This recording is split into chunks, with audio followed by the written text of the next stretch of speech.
अस्सलामुअलैकुम। Programme night addition में हम आपको खुशामदीद कहते हैं। नाजरीन, अब ऐसा महसूस होता है कि जो मुल्की सियासत है ये एक 9 मई पर सिमट कर रह गई है, और अगर इस्टेब्लिशमेंट और तहरीक इंसाफ के दरमियान ये नुक्ता तय पा जाता है, मौफ़ी तलाफ़ी हो जाती है, तो मौजूदा हुकूमत और या जो ये मुस्लिम लीग नवाज़ है इसका बयानिया क्या रह जाएगा। क्योंकि मुस्लिम लीग नवाज़ ने जब से वोट को इज़्ज़त दो पर समझौता किया तो दूसरा तो कोई बयानिया देने की बजाय सारी की सारी सियासत को 9 मई के ऊपर लगा दिया। इलेक्शन में भी देखा गया कि अपनी कारकर्दगी पर वोट मांगने की बजाय 9 मई वालों को सजाएं दिलवाने पर ही फोकस रखा गया। कोशिश की गई कि इलेक्शन लड़ने की बजाय 9 मई की आड़ में तहरीक इंसाफ को सियासी मैदान से नॉकआउट करवाया जाए, यानी ना होगा बांस ना बजेगी बांसुरी। इंतज़ामिया ने यह बंदोबस्त भी कर दिया, लेकिन अवाम नहीं माने और आज भी फॉर्म 45-47 का जो फ़र्क है ये एक ड्राउने ख्वाब की तरह मुस्लिम लीग नून का पीछा कर रहा है। जावेद लतीफ़ साहब तो यहाँ तक कहते हैं कि हमने हुकूमत बनाई नहीं, हमसे बनवाई गई है। क्या ऐसे जो बयानात हैं ये अवामी मैंडेट जो है, क्या ये उसकी तौहीन नहीं है जो इलेक्शन का जो पूरा एक प्रोसेस होता है उसको डी वैल्यू करते हैं। मैंडेट चोरी के इल्ज़ाम लगाते हुए पीटीआई हुकूमत की बजाय इस्टेब्लिशमेंट से मुज़ाकरात करना चाहती है, लेकिन पाक फ़ौज पीटीआई से बातचीत के लिए तैयार नहीं है। पिछले दिनों DGISPR ने क्या कहा इस हवाले से, ज़रा देखिए। अगर कोई सियासी टोला अपनी फौज पे हमलावर हो, अवाम और फौज के दरमियान नफरत और खलीज पैदा करे, तो उससे कोई बातचीत नहीं करेगा। ऐसे सियासी इंतशारी टोले के लिए सिर्फ एक ही रास्ता है कि वो सिद्ध के दिल से माफी मांगे कौम के सामने और ये वादा करे कि वो नफरत की सियासत को छोड़ के तामीरी सियासत में हिस्सा ले। और वैसे भी जो बातचीत है वो सियासी पार्टीज को आपस में जेब देती है, इसमें फौज या इदारे बिल्कुल मुनासिब नहीं कि बातचीत में आए। अब DGISPR के बाद कल आर्मी चीफ ने भी ये वाज़े किया कि 9 मई की सियात तारीख रकम करने वालों से कोई समझौता होगा ना कोई डील होगी। तो दूसरी तरफ PTI माफ़ी मांगने की बजाय शफाफ तहकीकात का मुतालबा कर रही है। बज़ाहिर PTI और इस्टेब्लिशमेंट में जो एक डेडलॉक है ये नून लीग की मुहिम का एक नतीजा सा भी लगता है। यानी मौजूदा हालात में फ़ौजी क़यादत और इंसावी क़यादत तो आमने सामने आए और मुस्लिम लीग नवाज़ इस जलती पर तेल का काम करते हुए नज़र आ रही है। क्या ये अजीब नहीं है कि पंजाब की माजी में सबसे मकबूल जमात अवामी ताकत पर इन्हसार करने की बजाय 2 फ़रीक़ैन में लड़ाई पर सियासत आज कर रही है? क्या ये अजीब नहीं है कि इलेक्शन से पहले नून लीग का सारा फोकस इसी चीज़ पर था कि 9 मई वालों को इलेक्शन नहीं सजाएं दो? आज भी सारा जोर इसी चीज़ पर है कि भूले हैं ना भूलेंगे। क्या ये अजीब नहीं है कि नवाज शरीफ जैसा अवामी लीडर अवाम में अपनी ताकत दिखाने के बजाय 9 मई वालों को सजाएं मिलने से आस लगाए बैठे हैं? क्या ये भी अजीब बात नहीं है कि एक तरफ 9 मई के मुल्ज़मान को सजाएं देने पर जोर दें और दूसरी तरफ राना सनाउल्लाह उनसे मुज़ाकरात के लिए बात भी करने की ज़ाहिर है वो बात करते हैं और कहते हैं कि हम भी मुज़ाकरात के लिए तैयार हैं? क्या ये अजीब बात नहीं है कि आप मुद्दई भी ना हो और आपकी सियासत का सारा इन्हसार फ़रीक़ैन के दरमियान तनाव पर चल रहा हो? क्या ये भी अजीब नहीं है कि मुस्लिम लीग नवाज़ की सियासत तहरीक इंसाफ के सियासी मुस्तकबिल से जुड़ी हुई है? मुज़ाकरात को लेकर नवाज शरीफ और इसके करीबी साथियों की सोच क्या है? 9 मई या अपना अलग बयानिया है? इसी पर मैं बात करूंगी। मुझे सीनियर सियासतदान आसिफ किरमानी साहब ज्वाइन कर रहे हैं। अस्सलाम वालेकुम, बहुत बहुत शुक्रिया आसिफ किरमानी साहब आपका। किरमानी साहब, आपने देखा कि DGISPR की प्रेस कॉन्फ्रेंस के बाद और कल आर्मी चीफ ने जो बातें की, एक चीज़ तो वाज़े हो गई कि जब तक तहरीक इंसाफ सिद्ध के दिल से माफ़ी नहीं मांगेंगे इनके साथ ना कोई बात होगी ना कोई डील होगी, सजाएं भी मिलेंगी ना माफ़ी भी मांगनी होगी। लेकिन दूसरी तरफ हम देख रहे हैं कि नून लीग की भी जो सियासत है वो भी 9 मई का दिन उनको सजाएं दिलवाने इसी पर फोकस कर रहे हैं। आपको नहीं लगता कि ऐसी सूरत हाल में जो दूसरी सियासी जमातें हैं इस मामले को सुलझाने के लिए, मुल्क की हालात को नॉर्मल करने के लिए मुस्लिम लीग नून को, हुकूमत को भी कोशिश करनी चाहिए? वालेकुम अस्सलाम शाजिया बीबी, शुक्रिया। देखिए मैं ये इसमें समझता हूँ कि ये तमाम जो आपने अपने इंट्रो में फरमाया और जैसे कि DGISPR ने भी इस निज़ाम इंसाफ से कल अपनी प्रेसर में सवाल तो नहीं मैं कहूँगा लेकिन उन्होंने शिकवा किया, और अगर ये जो 9 मई का सानहा हुआ, जो इसके मरकज़ी किरदार थे, जो इसमें डायरेक्टली और इनडायरेक्टली मुलव्वस थे, 1 साल हो गया है, अगर उनको इसमें सजाएं हो जाती, क्योंकि ऑडियो भी मौजूद है, अगर वीडियोस भी मौजूद हैं, सब कुछ है, तो ये मामला फिर आगे ये ना चलता, ये ख़त्म हो जाता। और उसमें जैसे आपने कहा कि PMLN या कोई भी इससे फिर वो इसको एक सियासी पॉइंट स्कोरिंग या फायदा उठाने की कोशिश ना करता। लेकिन ये सवाल तो फिर अदालतों से बनता है कि अदालतें जो हैं 1 साल में वो अभी तक जिन लोगों ने सानहा 9 मई बर्पा किया उनको सजा देने में क्यों नाकाम हुई हैं। यही कल DGI-SPR ने भी कहा कि ये पाकिस्तान का मुकदमा है, ये अवाम का मुकदमा है, वगैरह वगैरह जो और उन्होंने बातें की। लेकिन साथ में ये जरूर अर्ज करना चाहूंगा कि देखिए एक उन्होंने उसमें एक विंडो भी ओपन रखी जिसमें उन्होंने ये फरमाया कि जी ये जो मखसूस सियासी जमात है ये सियासी जमातों से गुफ्तो शुनीद करें, इदारे से नहीं। तो ये मैं समझता हूँ और साथ उन्होंने ये भी कहा कि आप सिद्के दिल से अगर माफी मांगे। तो मैं कहना ये चाह रहा हूँ कि अभी भी अगर देखें सियासत एक लचक का नाम है, बिल्कुल मैं जो समझता हूँ, और पाकिस्तान की खातिर मैंने हमेशा ये अर्ज किया है, मेरी बड़ी कमजोर आवाज है, कुछ को पसंद आती है, ज्यादातर को पसंद नहीं आती, लेकिन बहरहाल मैं ये कहने पे मजबूर हूँ कि पाकिस्तान की खातिर तमाम सियासी जमातों को और भी उसमें शामिल हो, अदलिया भी शामिल हो, जितने स्टेक होल्डर्स हैं इनको बैठकर एक ग्रैंड रिकॉन्सिलिएशन डायलॉग की सूरत निकालनी चाहिए ताकि देखें डायलॉग करने के लिए भी तो एक आपको माहौल बनाना पड़ता है ना। दूसरे जो जिससे आपने बात करनी है जो ज़ाहिर है ऑपोजिशन में है, हुकूमत नहीं, उसको आपको ज़रा स्पेस देनी पड़ती है, उसको ज़्यादा स्पेस देनी पड़ती है, आपको एक लचक दिखानी पड़ती है। ये हुकूमत की ज़्यादा जिम्मेदारी है। नहीं देखिए हुकूमत की बिल्कुल जिम्मेदारी होती है, मैं आपकी इस बात से इत्तफाक करता हूँ, लेकिन हुकूमत ने तो कई दफ़ा उनको कहा, इवन जब शहबाज शरीफ सब अपोजिशन लीडर थे उन्होंने कई दफ़ा का हाथ बढ़ाया, लेकिन उसके बाद अब भी हमारी पार्टी में कुछ लोगों ने ये बात की, किसी ने सेनेट के फ्लोर पर खड़े होकर, किसी ने नेशनल असेंबली पे बात की कि भाई ये जो एक पोलराइजेशन है इसका खात्मा होना चाहिए और आपस में बैठ के बात करनी चाहिए। लेकिन अब क्या किया जाए, दूसरा फरीक जौन सा है वो कहता है कि मैं तो चोरों और डाकुओं से बात नहीं करूंगा।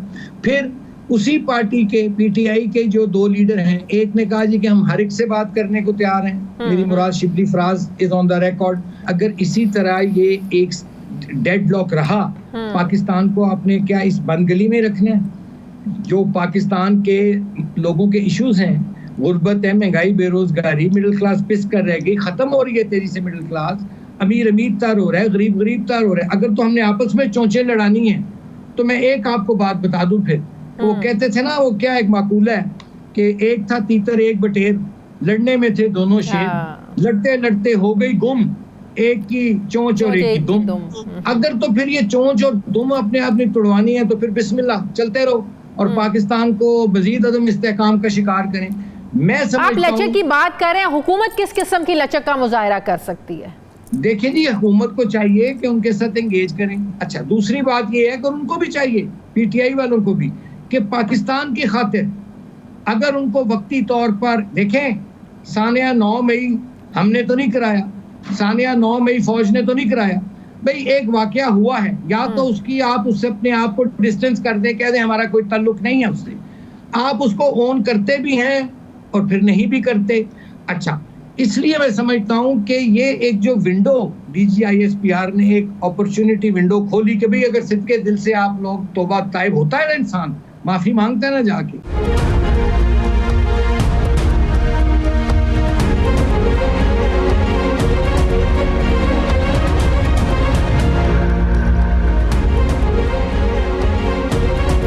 ब्रेक के बाद एक बार फिर से आपको खुशामदीद कहते हैं। नाजरीन, सोशल मीडिया पर ही सही पंजाब हुकूमत छक्के पे छक्का तो मार रही है।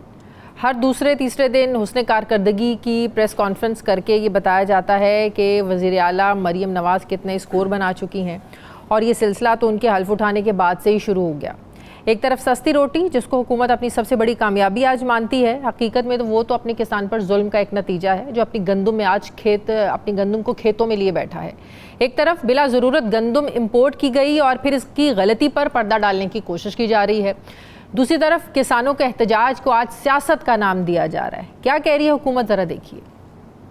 देखिए एहतजाज वो यकीनन कर रहा है बिकॉज जो उसके साथ जुल्म हुआ है कि जो हमें 23 lakh metric ton carry forward stock मिला है, जिसके बाद पंजाब हुकूमत जो है वो उस तरह से ख़रीदारी नहीं कर सकी जो ख़रीदारी उसको करनी थी, तो ज़ाहिर उनका एहतजाज बनता है, हमें उनके एहतजाज पे कोई इतराज़ नहीं, लेकिन उस एहतजाज को सियासी रंग ना दें, पहली बात। दूसरी बात ये हम ट्रेनें बंद कर देंगे या मोटरवे बंद कर देंगे, ये बराए मेहरबानी इस तरफ ना जाए तो बेहतर है। पुरअमन अपना एहतजाज जो है आपका सर आंखों पे, हम वो बिल्कुल देखने के लिए सुनने के लिए तैयार हैं। वज़ीर आला ने पंजाब भर में सफाई मुहिम शुरू की। इससे पहले कि इस मुहिम के असरात नज़र आते तो शहरियों पर कूड़ा टैक्स लगाने का फैसला करके सारा मज़ा किरकिरा कर दिया। वज़ीर आला ने क्लिनिक ऑन व्हील के नाम से कंटेनर्स में मोबाइल क्लिनिक बना दिए, बहुत अच्छा किया, लेकिन सरकारी अस्पतालों की इमरजेंसीज़ में नाक़िस सहूलियात बेहतरी की मतकाज़ी हैं, वहाँ बेहतरी की ज़रूरत है। वज़ीर आला पंजाब मरीम नवाज़ ने तलबा के लिए लैपटॉप स्कीम की मंजूरी दी, लेकिन आज भी सैकड़ों सरकारी स्कूल ऐसे हैं जिनकी छतें ही नहीं हैं। वज़ीर आला ने नौजवान तलबा को मोटर बाइक्स देने का ऐलान तो कर दिया, लेकिन वो ये भूल गई कि जब वो ये ऐलान कर रही थी एंड उसी वक्त पंजाब का 1 करोड़ से ज़्यादा आज बच्चा ऐसा है जो स्कूल जाता ही नहीं है, वो पढ़ना चाहता है लेकिन इतने वसाइल ही नहीं हैं। उसका क्या करना है, उसका आप लोगों ने क्या हल निकालना है? आखिर कब तक अवाम के हकीकी मसाइल से तवज्जो हटाकर हुकूमत ऐसे इक़दाम करती रहेगी? दूसरी तरफ हमने देखा कि आज पंजाब असम्बली में मुस्लिम लीग नून की अक्सरियत को एक झटका तो लगा है। सुप्रीम कोर्ट के फैसले की रोशनी में स्पीकर पंजाब असम्बली ने 27 जो पंजाब की मखसूस नशिस्तें हैं उस पर अरकान की रुकनीत मुअत्तल कर दी है। ये तमाम सीटें हुकूमत इत्तेहाद के पास थीं। सवाल ये है कि आज का जो ये फैसला है पंजाब असम्बली में पार्टी पोजीशन पर, इस पर कितना फ़र्क पड़ेगा? और सुप्रीम कोर्ट ने ज़ाहिर है ये जो मखसूस नशिस्तों का इलेक्शन कमीशन और पेशावर हाई कोर्ट का जो फैसला था इसको मखसूस नशिस्तों के हवाले से इसको अब जो है वो मुअत्तल कर दिया है। इसके क्या असरात होंगे? क्या PTI को ये मखसूस नशिस्तें मिलेंगी या नहीं मिलेंगी, ये तो सवाल आज भी अपनी जगह पर खड़ा है।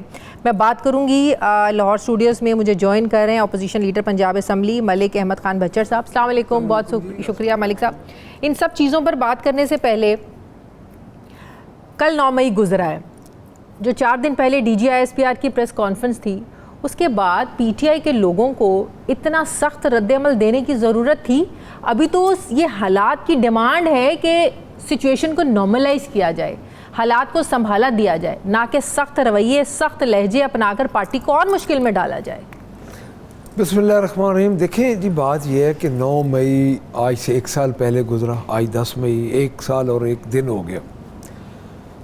अच्छा, हम एक्सपेक्ट नहीं कर रहे थे कि इस किस्म की प्रेस कॉन्फ्रेंस आएगी। उसकी वजह यह है कि अब केसेस अदालतों में थे और अदालतों में केसेस चल रहे थे। हमारे जितने भी हमारे वर्कर्स थे, हमारे लीडर्स थे, वो केसों का सामना कर रहे हैं। जो केसेस हैं इवन अभी तक चलान भी नहीं सबमिट हो रहे। तो हमारे जितने भी सीनियर लीडर्स हैं वो भी, अब देख लें आप डॉक्टर यास्मीन राशिद के साथ क्या हुआ है।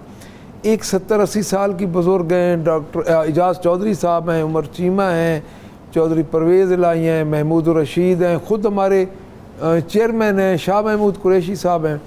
असल में बात यह है जी कि हम ये ज़रूरत क्यों पेश आई। अब एक प्रेस कॉन्फ्रेंस हुई, वो उन सारी प्रेस कॉन्फ्रेंसेस का नतीजा थी जो 1 साल में होती रही और हुआ कुछ नहीं। तो 9 मई को 1 साल बाद दोबारा क्यों एक प्रेस कॉन्फ्रेंस करनी पड़ी?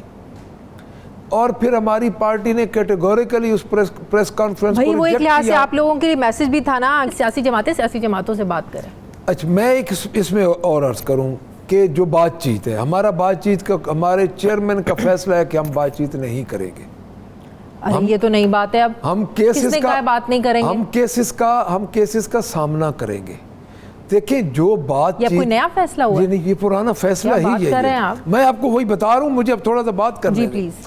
मैं उसमें यह है कि ये ज़ाती राय है कि बातचीत के लिए हम जा रहे हैं, हम बातचीत कर रहे हैं।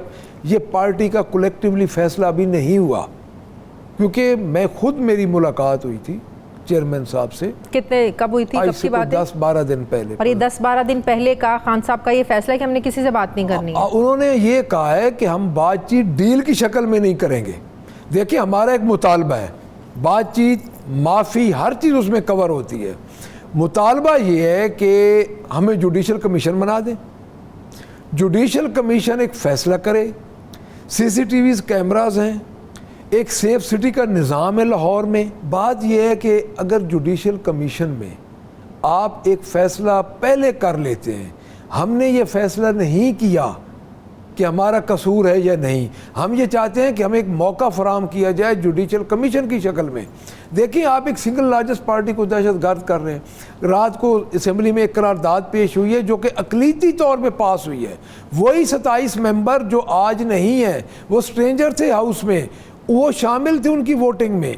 अच्छा, वो उन्होंने पास की और पास अक़लीती तौर पे हुई है। हमने उनको ना, हमने इतना, हमारा एहतजाज हुआ है, उसमें पढ़ी भी नहीं गई। क्या करारदाद थी? वो करारदाद थी कि हम इंतशारी हैं। पाकिस्तान तहरीक इंसाफ इंतशारी टोला है जो 3 करोड़ वोट ले रही है। 8 फरवरी की शाम को वो इंतशारी टोला है। लेकिन 9 मई को आपके बहुत से पार्टी के लोग पीटीआई के झंडे उठाए, मोबाइल यूं करके मूवी अपनी वो टिकटॉक बना रहे थे और फुटेजेस बना रहे थे कि आज पता नहीं पाकिस्तान में बड़ा कोई इनकलाब आ जाएगा। फिर अब उन लोगों से डिस्टेंस करना चाहिए ना आप लोगों को। देखिए, मैं आपको वर्ड्स करता हूँ, हमारा जब ये जुडिशल कमीशन में सारा कोई सामने आ जाएगा तो हमारा डिस्टेंस पहले ही उन लोगों से है।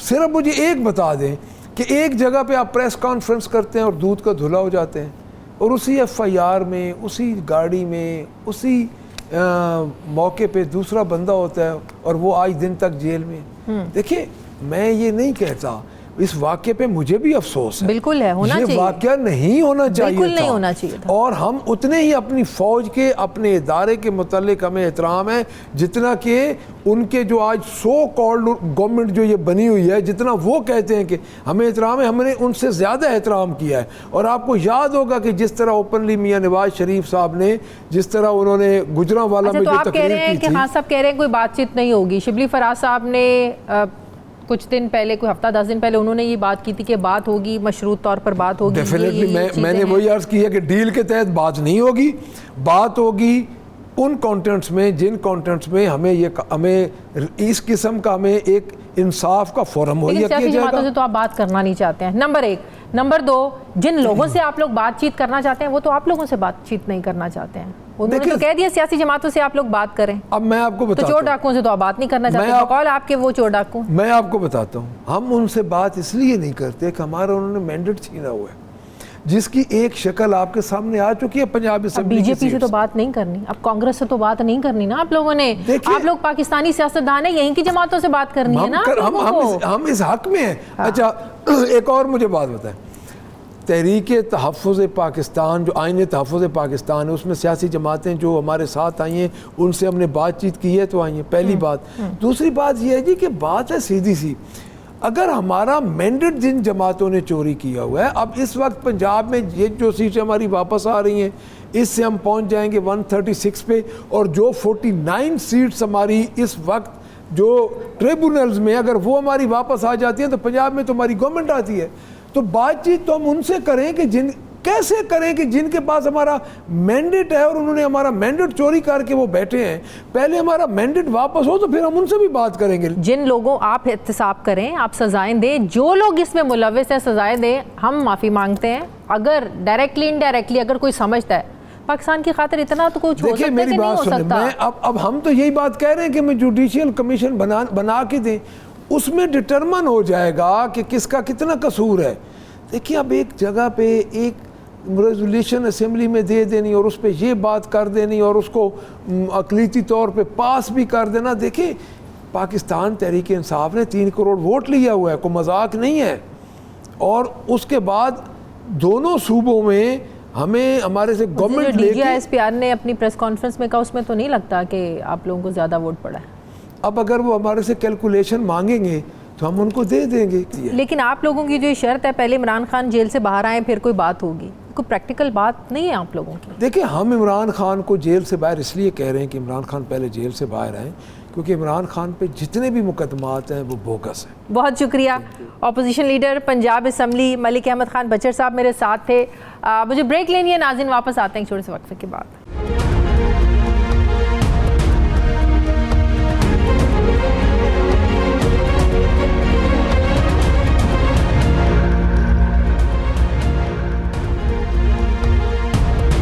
ब्रेक के बाद एक बार फिर से आपको खुशामदीद कहते हैं। नाजरीन, लाहौर की अदालतों की तकसीम, एक जगह से दूसरी जगह मुंतकली और दहशतगर्दी के मुकदमात के खिलाफ वकला के एहतजाज का आज तीसरा दिन था। कहीं अदालतें खुली तो कहीं ज़बरदस्ती बंद करवाई गई।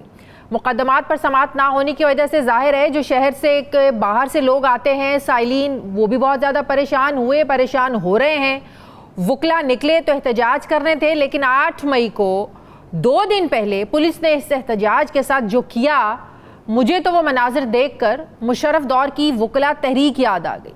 लाठियाँ, आंसू गैस, वाटर कैनन का काले कोटों पर ऐसा इस्तेमाल हुआ जैसे यहाँ पर कोई एहतजाज नहीं, कोई दहशतगर्दी हो रही है। बात बड़ी और लाहौर का एहतजाज मुल्कगीर हड़ताल तक पहुँच गया। बिल्कुल 2007 की जो वकला तहरीक थी, मॉल रोड पर ऐसे ही मनाजिर थे, मैंने ख़ुद वो सारी तहरीक कवर की थी। बिल्कुल ऐसी ही अफरा तफरी थी जो 3 रोज़ से हम मनाजिर देख रहे हैं। वकला का ये एतराज़ है कि लाहौर की ज़्यादातर सिविल अदालतें एक ही जगह पर काम करती हैं, जिसे ऐवान अदल कहा जाता है, लेकिन अब अदलिया की तरफ से इन अदालतों को मॉडल टाउन और रायविंड समेत मुख्तलिफ मकामात पर शिफ्ट किया जा रहा है, जो किसी भी सूरत काबिल कबूल नहीं है वकला को। दूसरा मुतालबा इनका यह है कि पुलिस ने वकला के खिलाफ जो दहशतगर्दी के मुकदमात दर्ज करना शुरू किए हुए हैं, इसका सिलसिला रुकना चाहिए। परसों होने वाले पुलिस और वकला के दरमियान जो तसादुम था, इसमें 5 पुलिस एहलकार जख्मी हुए, 20 से ज़ायद वकला को गिरफ्तार किया गया। वकला पर पुलिस तशद्दुद की वजह से मरियम नवाज की हुकूमत पर बहुत ज़्यादा तनकीद हुई, कई सवालात भी उठे, जिस पर पंजाब हुकूमत ने पुलिस को हिदायत की कि वकला के साथ जो तनाज़ा है अब इसको ना बढ़ाया जाए।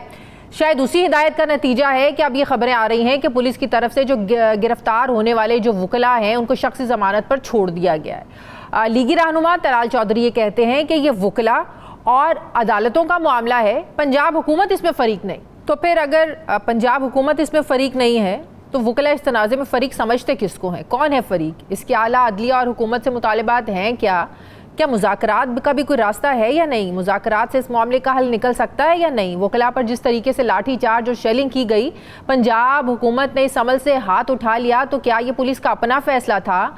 सवाल ये भी है कि वकला की जानिब से ज़बरदस्ती अदालतों में केसेस की समाअत रुकवाने की खबरों में ये किस हद तक इसमें हकीकत है? दूसरे शहरों से आए लोग परेशान हो रहे हैं, उन केसेस की जो समाअत ज़ाहिर है उसको वो मुअत्तल हो रही हैं, कैंसिल हो रही हैं, दूर से आए लोग हैं, उनको मुश्किलात हैं। तो ये मामला इतना बड़ा कैसे? मैं बात करूंगी, मुझे ज्वाइन कर रहे हैं सदर लाहौर बार मुनीर हुसैन भट्टी साहब। अस्सलाम वालेकुम। बहुत बहुत शुक्रिया मुनीर साहब आपका। ये इतना मामला कैसे बढ़ गया कि 3 रोज़ में मॉल रोड जो था वो ऐसे नज़ारे हम देख रहे थे कि जैसे कोई दहशतगर्दी के वाक़यात यहाँ पर हो रहे हों। बिल्कुल 2007 की वकला तहरीक में भी यही मनाजिर थे। ये बात इतनी बढ़ कैसे गई? बिस्मिल्लाहिर्रहमानिर्रहीम।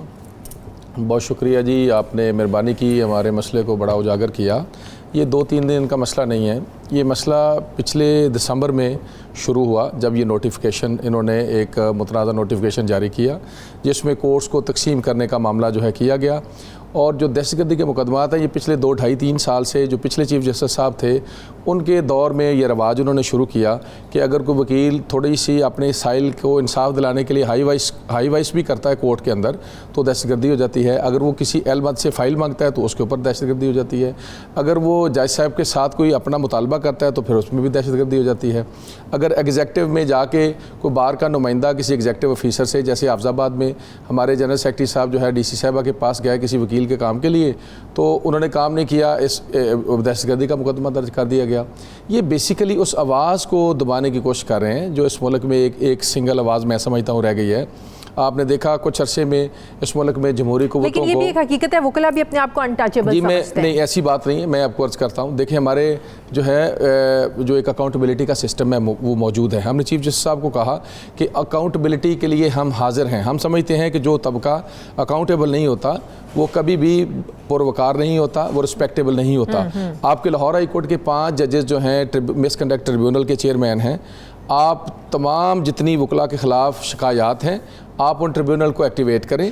आप जहाँ जहाँ मिसकंडक्ट और करप्शन नज़र आता है, आपके मतहत जजेस हैं, आप वहाँ कैपिटल पनिशमेंट्स दें जो सेक्शन 41 में लीगल प्रैक्टिशनर एक्ट के अंदर मौजूद हैं। हम हाजिर हैं, हमारे 2 मेंबरान साथ बैठेंगे, हम खुद से देखेंगे कि अकाउंटेबिलिटी कैसे करनी है। दिसंबर से मामला चल रहा है। जी, मैं अर्ज़ करता हूँ, ये दहशतगर्दी के मुकदमा तो 2.5-3 साल से चल रहे हैं जो, लेकिन जो अदालतों को शिफ्ट करने का, ये जो तकसीम का मामला है, ये पहली मरतबा जो है लाहौर में 2014 में उठा।